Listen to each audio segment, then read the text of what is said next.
साथियों, देख सकते हैं प्रकृति का कितना खतरनाक सौंदर्य अभी हमारे सामने है।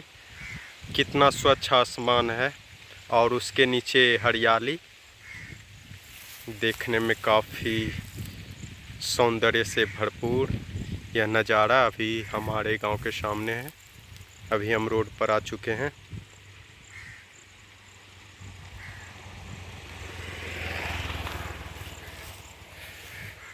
सौंदर्य और वातावरण का ये अद्भुत नज़ारा।